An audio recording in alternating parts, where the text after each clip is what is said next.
watching Access Media be just fucking terrified right now, Access and the corporate press, Access Media and corporate press, at what's going on with just Twitter and social media in general has just been glorious to watch, because what you're seeing is a bunch of people telling on themselves. We knew it was happening. Everybody knew it was happening. But you, of course, had those gaslighters who just wanted to act as if you were fucking crazy when you brought up the fact that, okay, this is actually a thing. It's important to note that this isn't even about Elon Musk and whether or not he's going to change Twitter back to Twitter of old in terms of its lax policies on moderation, where it's just, hey, you can self-moderate. You have all these tools, mute function, block function. You can do that for yourself. But what's not going to happen is Twitter is engaging in this politically slanted sort of moderation. That's not to say that that's going to happen, but they're terrified that it would. That's why I say that's all that matters. Whether you trust Elon Musk, that doesn't particularly matter. You're seeing a bunch of people telling on themselves, and you're seeing a bunch of people get irate and melt down at the idea that they are going to share a platform with their political enemies and be held to the same damn standard. Now, I've said before, and I've been trying to get this to catch on, is that all the left has is perceived legitimacy. And they've been able to do that by controlling of the culture. They don't have great ideas. None of those what they have. But they have been so invested in controlling narratives by culture. So they don't have to have the best ideas. They can have a generation of brainlets support their policies and where they're at ideologically without having to have the best ideas or even, can really contend with their ideological enemies. They don't have to do that because they control the narrative, and they do this thing, moderation. Basically, it's just code for narrative control is all that it is. We're going to watch MSNBC and these guys melting down. I don't even know what this dickhead's name is. Don't care. But listen to what it is that he had to say about this, and we'll summarize it here in a little bit. You own all of Twitter or Facebook or what have you. You don't have to explain yourself. You don't even have to be transparent. You could secretly ban one party's candidate or all of its candidates, all of its nominees, or you could just secretly turn down the reach of their stuff and turn up the reach of something else, and the rest of us might not even find out about it till after the election.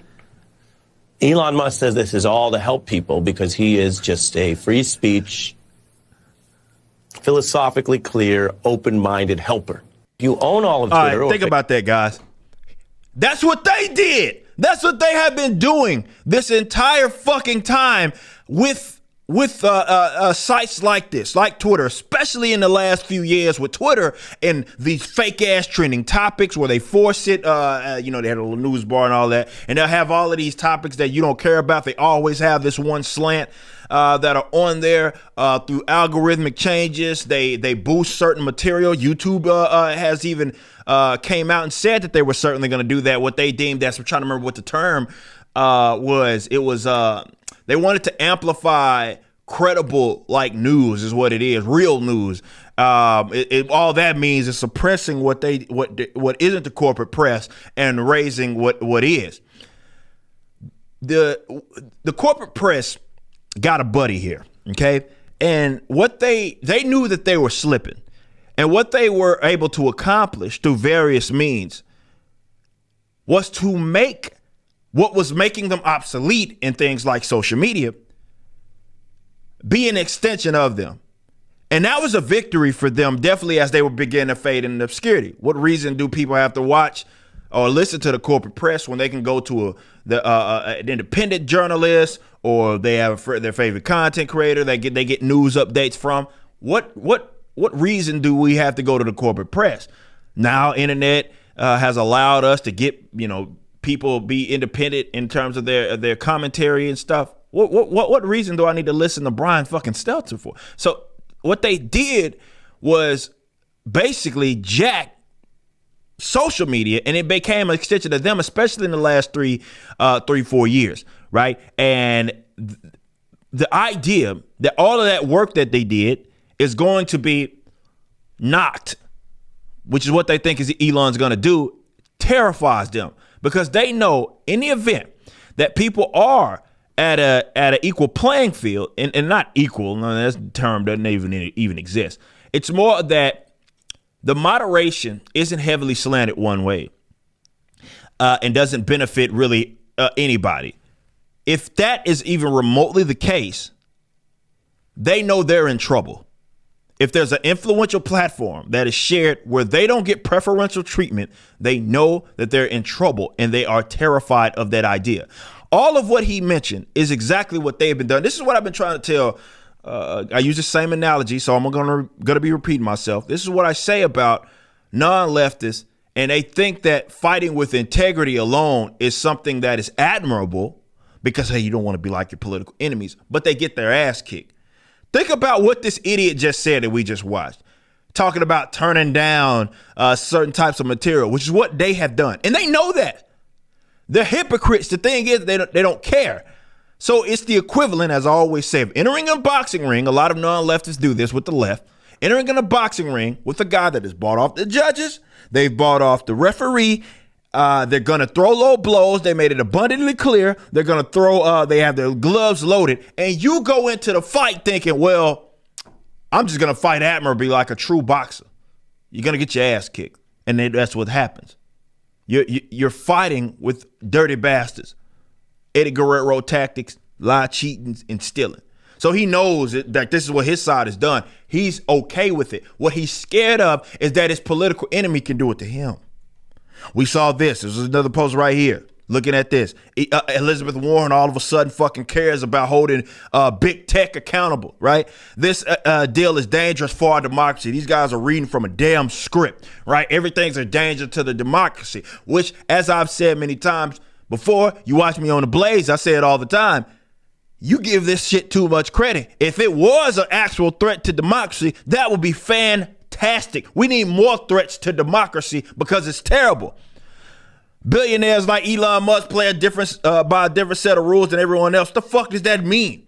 Right? It's not like, I don't know, all these you have these other corporate press brands that are owned by folks like Jeff Bezos, so that's fine. Accumulating power for their own gain. We need a wealth tax and strong rules to hold big tech accountable. Hilarious. So it's basically, hey, they use wealth tax as a means to punish, right? They've always done that. Anybody that has the business, hell, you don't have to be billionaire. You already know the more money you make, the more money they take. It's a form of punishment. Is that what's the government going to spend it efficiently? The same government that, I don't know, is in $30 trillion worth of deficit spends right now. That's the government that you want to give more money. It's funny hearing all these NPCs use the same talking point. He had $44 billion. What if he spent that on world hunger? Newsflash.